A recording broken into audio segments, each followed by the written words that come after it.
Well, moving to KwaZulu-Natal now, where Premier Nomusa Dube-Ncube says that the coming months will be characterized by hard work and service to the people of KZN. Dube-Ncube said a strong focus will be directed at unlocking opportunities available through integrated government investment, infrastructure development, and targeted implementation of radical economic transformation programs across the province.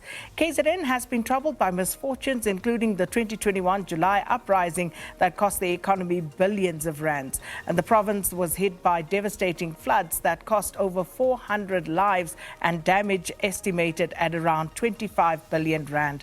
We are joined now for a conversation by KZN's new COGTA MEC and former Premier Sihle Zikalala. Mr. Zikalala, thanks for your time. Welcome to Morning Live. Thank you. Greetings to you, Sakina, and greetings to all viewers at home. Mr. Zikalala, as the new MEC for Provincial COGTA, you are now responsible for arguably the most sensitive and also arguably the greatest failure when it comes to democratic governance, sadly, as people would see it. But what does service delivery mean at this stage, and how would you explain it in the context of the devastation that has been visited upon KZN? Well, firstly, it will mean that we try to respond to what has been the problem, the devastating floods. We continue to mitigate the effects of the floods, and therefore the first task is to ensure that services such as water, electricity, and sanitation are restored.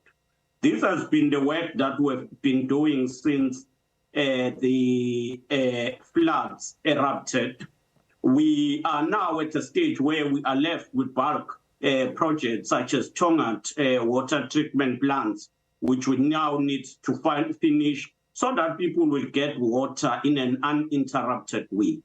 But it also means that we go beyond the effect of the floods to look on the functionality of municipalities as the coal-face sphere that interacts with people on a daily basis. We need to ensure efficient and effective services, including responding to the people with agency and responsiveness. But it also means we must instill good governance so that resources are spent where it matters. Thirdly, it means that we must understand the key priorities. It is good to do everything and anything, but it is much helpful to focus on what is key in each and every area, address that, and ensure that at least the basic needs are in place. So, Premier, if we look at, obviously, the most vulnerable of those affected, we were told there were over 13,000 homes that were affected. 3,000 had been damaged by the floods, and the Human Settlements Minister had indicated that 143 million rand had been allocated to help residents resettle or repair their damaged homes. So, do we have a progress report on that front? Yes, we do have a progress report, and we are working on ensuring that we continue to provide services. The progress report accounts about the families that are in community facilities, such as your community hall. How many of them are there? It talks to the issue of support that is given to them by relevant departments, in particular the Department of Social Development. Then the report also talked to the issue of ensuring that we build temporary residential units for these communities. And it is also detailed in each and every area. So, MEC, it's been more than 3 months. How many people are still living in community halls and such facilities? Well, it depends. The number is decreasing because we continue to ensure that we build shelter. You will find that we will build houses, then we decant that community hall. As you said before, the number was above 3,000. it continues to decrease as we take people to their homes. So you're not able to give me any specifics in this regard at this point, because it's not only the people who are living in those communal facilities, but also those who have been housed in tents. Because I'm not sure if you're aware, there was a video doing the rounds on social media this weekend about strong winds uprooting some of these tented facilities. So how many people are still in those type of housing facilities as well? Well, tents were not provided by the government of KwaZulu-Natal. We provided shelters that are solid. We provided food. We provided sleeping material and all of that. So we will be looking on the issue of tents as to where are they located and deal with that. But what I can say, the number now is less than 2,000, and we continue to ensure that people are getting proper houses so that they will stay and restore their livelihood. We will be presenting the report this coming Wednesday, which will be a comprehensive report on the progress we've made. Do you have any indication as to how much has been spent on these housing facilities to date? Well, that could be provided by Department of Human Settlement, unless we provide a comprehensive consolidated report. We can do that, but Human Settlement is the one that is leading in that respect. So with regard to infrastructure repair and, of course, the roads, bridges that were washed away, quite apart from the businesses that have also jotted up huge losses, how much are we looking at, and how much of that infrastructure has already been repaired? Well, a number of roads have been repaired. The first point was to clear the roads that were inaccessible because of the sand and all of that. We did that in the first month, and that was cleared. We moved to repair or ensure that we build the alternative routes where we could not build or repair in time. We did that. Number of roads such as R102 linking Umhlali and Tongat was repaired. The Umdloti Lamesi Bridge was repaired. The N2 South has been repaired. There are few major projects that are still outstanding, such as the bridge that connects Tongat and Palito. That will take us time. We are working on that. We know also that while we've tried to provide an alternative route in N2 South, in the South Coast, the project itself to repair the road will take us about a year, and we're expecting that it will be completed next year around the first quarter of the year. But we can safely say that a number of roads that were inaccessible, areas that were inaccessible, have been repaired. So, MEC, the new Premier said, a strong focus will be directed at unlocking opportunities available through integrated government investment, infrastructural development, as well as implementation of radical economic transformation programs across the province. Now, these ideals are, of course, nothing new. And someone would think that infrastructure and construction would be a great starting point, since there are funds allocated for relief as a result of the floods. But where does your administration leave the project of rebuilding the areas, specifically the areas that experienced the flooding? Well, it will mean we coordinate with relevant municipalities. These will be Ugu, eThekwini, Ilembe, and part of Umgungundlovu and Lutugeni. We will coordinate with them to focus on areas which were damaged by floods and ensure that the infrastructure is properly restored, but also build on what is would be the backlog to ensure that we restore and construct further improvements. But the province still needs the development in the whole areas, in all areas of KwaZulu-Natal. There are areas that would have been not affected by floods. Those areas will need intervention on the issue of infrastructure. Hence, we are emphasizing that our intervention should be driven through the concept of the district development model, which will talk to one budget, one plan, one budget, which will be funded by all spheres of government. As you indicated earlier, local government is one that is very challenged, faced by a number of demands from communities.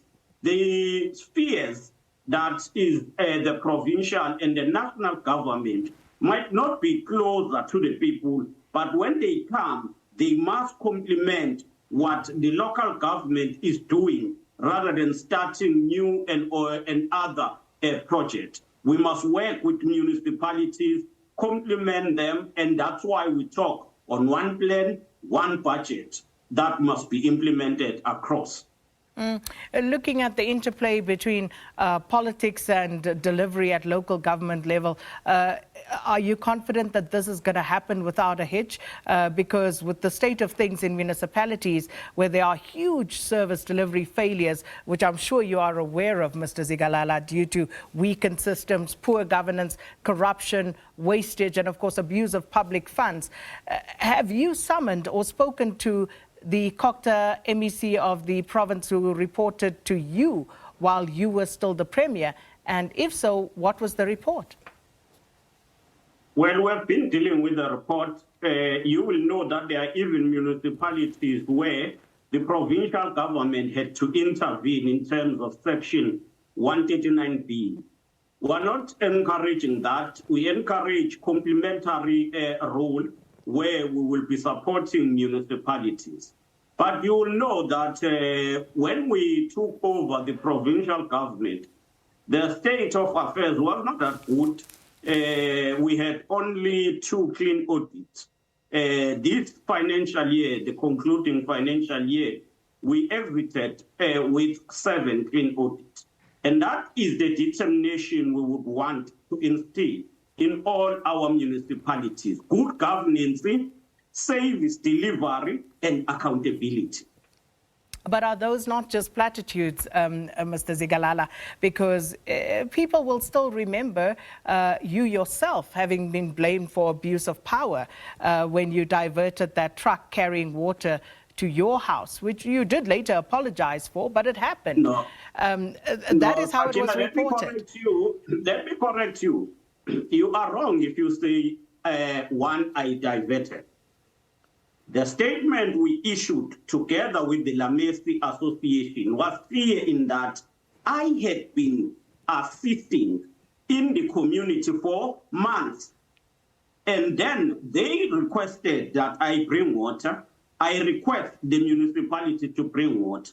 And it was unfortunate that when that truck was delivering water, they supplied water, but also passed through my home, where they not only provided water to my house, but to my house and the neighbors around.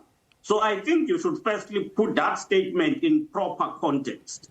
And I don't believe it should be in that way. I will kindly request you that you go back to the joint statement we issued with the Lamesi Residential Association. I think you will appreciate, Mr. Zikalala, that perceptions are all powerful. And as you say, the tanker went to your house, and this while other residents were also waiting. Wait, Sakina. You want to live on perceptions, even after perceptions have been clarified. It cannot be a perception after the both parties have sat down, concluded on what was correct and wrong, and then you still want to peddle perception. Mr. I think Zikalala? it would be not good. It's not good of you to continue peddling perception instead of dealing with facts that transpired at the end. You have just confirmed that the trucker did, in fact, go to your house, and whatever the arrangements was around that. So, and of course, at the time when this happened, there had been people who had been waiting for water. And at the time, they had indicated that the truck literally passed them by to go to your home, which you don't dispute. And as you say, whatever the arrangements may have been, those arrangements were not in the purview of the residents, who had to, of course, watch the truck pass them by with water, which they also needed, and went to your house, because you were able, as the Premier, of course, to say that this should happen in a certain way. So that's all we're saying here. That's all it is about. No. You want to believe what you want, and you don't want to hear the reality here. Did the truck go to your house, Mr. Zikalala? Let's be factual. Yes. Did the truck go to your house? I had been assisting the Lamesi residential community with water. A number of other services, including supporting those who are at the hall. 2, when the truck came to my house, it also provided neighbors in the area with water. 3, the community in the area have appreciated that we've been working with them on these issues for years. No, for months. And that is the point. That is exactly the point, Mr. Zikalala. The truck did go to your house. Your community was not the only community in need of water.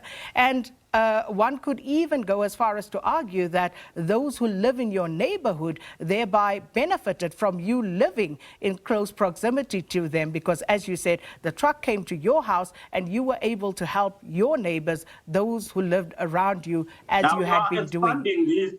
You are extending this. So those who live by us, nearby us, should not benefit, should not get service delivered. And that's an impression which is wrong on your side, Sakin. And I think you must be realistic in dealing with issues. Don't just be hell-bent on peddling perceptions that have been proved to be incorrect. But it is not a perception, Mr. Zikalala. The truck did go to your house. The truck did go to your house. The perception here is that you are saying it was the abuse of power. Well, let's start there. Let me ask this, Mr. Zikalala. Wait. You can't leave. Let me ask this. Oh, why did the truck not go to a community center? Why did it not go to a community center? Why did it have to come directly to your home? Wait, you are the one who invited me. Fair enough. So I'm comfortable to take any question that you want. Please carry on. Give me time to explain. Carry on, please. The reality, don't want me to only confirm what you want. You did not invite me here to just affirm your views and your perceptions. Let me put issues on fact and as they are factual. The communities in Lamesi do need services. When we were hit by floods here, we were all locked. We could not go out, and those who were out of the area could not come in. It took ourselves to work together to get SNDF, to get transport, and we worked together to ensure that the road is clear. That is the service that is needed not by Sihle alone, but the community of Ward 58 in Lamesi. When the community was affected by the fact that the bridge was washed away, it required all of us to call the relevant departments. And that was not affecting only Sihle. It was affecting the whole issue of Lamesi, the whole area of Lamesi, Tongat, Seatide, and the part of the northern eThekwini area. So I think your perception and the manner in which you want to characterize this abuse of power is on its own abusive, and you are trying to manipulate issues to manipulate issues to favor what is your perception. And I don't believe you are correct. You are trying to manipulate. But Mr. to favor your Zikalala, perception. you see, the fact of the matter is that tanker went to your home. Why didn't it go to another strategic point within the community? Why did it go directly to your home? Because firstly, it supplied water in my neighborhood. Then it took water to other areas as well. It didn't go without supplying water. In this area, 158 includes not only Lamis, it also includes Sitite and other areas. Well, I think, Mr. Zikalala, this is exactly the point about abuse of power. And of course, we will talk about it. We obviously will have to agree to disagree on this particular matter. No, we don't disagree here. Mr. Zikalala, we have to, because we are disagreeing. Don't even abuse. We are disagreeing. Wait. Don't even abuse the concept of agreeing to disagree. But we are not in agreement. Wait. If we disagree, let us be factual that I'm presenting facts. You are presenting facts. In this case, you want to peddle misinformation. You are only focusing on what is your mind. You have not been in the ground here. Kindly come here. We meet with structures and communities. Then you say, these are facts. You are only basing your argument on misinformation, and then you rush to say, we are agreeing on a disagreement, on disagreeing. No, we are not there. Factually, you are wrong. Let us start by saying factually you are wrong. Mr. Zikalala, by your own admission, yes, I'm still here. By your own admission, the tanker went to your house. That is by your own admission. So therefore, those are not my facts. Those are the objective facts as they exist. That tanker went to your home when it could have gone more strategically to a broader sense, a place where the community would have seen it as being objectively fair. But we're out of time, Mr. Zikalala. We are out of time, Mr. Zikalala. Mr. Zikalala. Look, Sakina, you are creating an unnecessary problem here. Next time you invite me to your show, I will be reluctant. Because why? You want to feed me, and you don't want me to respond. But you have been responding, Mr. Zikalala. You are saying you are running out of time. No, I have time for you. You have invited me. But we've been speaking about the same point, and you are saying we are not disagreeing. I'm saying we are disagreeing. Don't abuse that you are in charge of the program. But I haven't. I've allowed you to speak. You want to end with your only story. The issue here is that you are wrong. And the fact what am I that wrong about, Mr. Zikalala? Came to my house. It came and provided water not only to me, but to neighbors as well. Now you are narrow.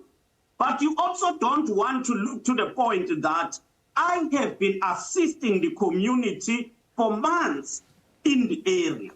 And you don't want to look even on facts based on statement that was issued by the Lamesi Residential Association afterward. So please, let us be factual. Here, it's not a question of agreeing to disagree. You want to sustain your misinformation for your own sake, which is wrong. And that is incorrect to abuse the platform of being a journalist or in charge of the program. You must deal with facts as facts. Don't try to peddle misinformation. The facts, as we've heard them from you yourself as well, Mr. Zikalala. You want to be narrow, you want to, curtail the issues, you want to cut the discussions because you only want to tell what is in your mind. No, Mr. Zikalala. And that's what undermines. Let me be honest with you. Wait. Let me be honest. This undermines journalism because it is unfair reporting. And this is what leads to a perception that most of the journalists are in the pockets of some politician. and they will then want to act in favor of others and destroy others. Tell the truth. Report facts as facts. Don't be narrow. Look on issues as it is holistically and tell the matter to the community and the people of South Africa factually, not based on what you would want to achieve.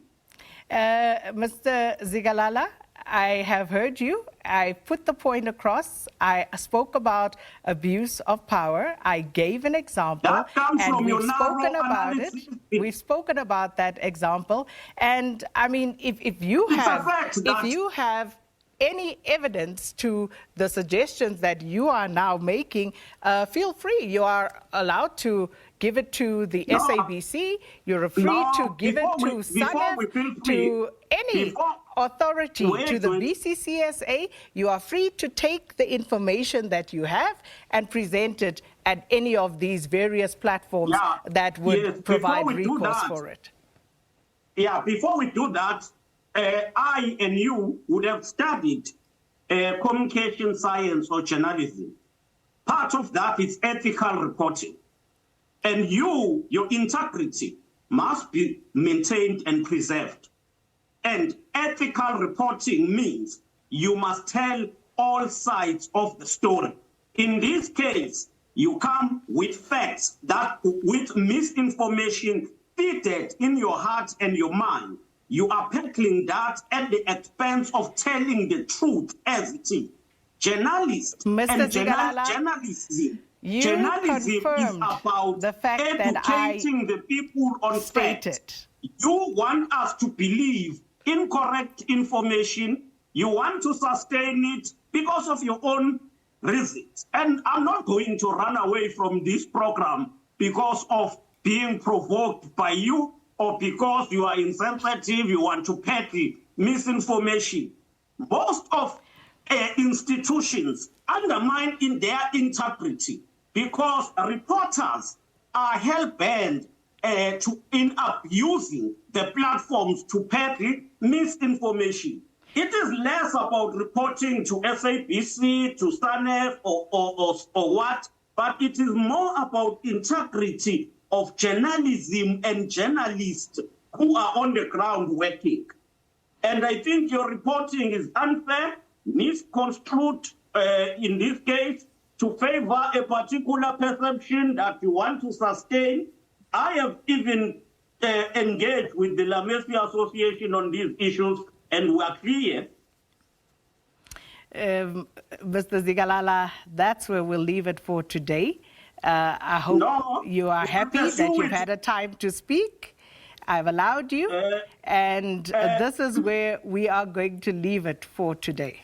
No, let's not leave it today. Let's have a discussion about fair reporting of you as journalists at some point. I think you will invite me for that discussion. Fair enough. And I would like to have that even in studio so that we talk face to face and prospect, because we must always don't treat public representatives as people who are alleged and wrong because of what is in your view. And let's not run away that some of you are human beings. Interact with people, you get your own stories, you want to believe your story, and you want to peddle it as if it is correct, yet it is not. So I would like us, when you invite me next time, we must start on that issue, and we will proceed. We've heard you, and I'm sure the producers have noted it, Mr. Zikalala. Thank you so much for your time this morning. Former KZN Premier and COGTA MEC Sihle Zikalala discussing some of the challenges that have caused setbacks to the KZN province.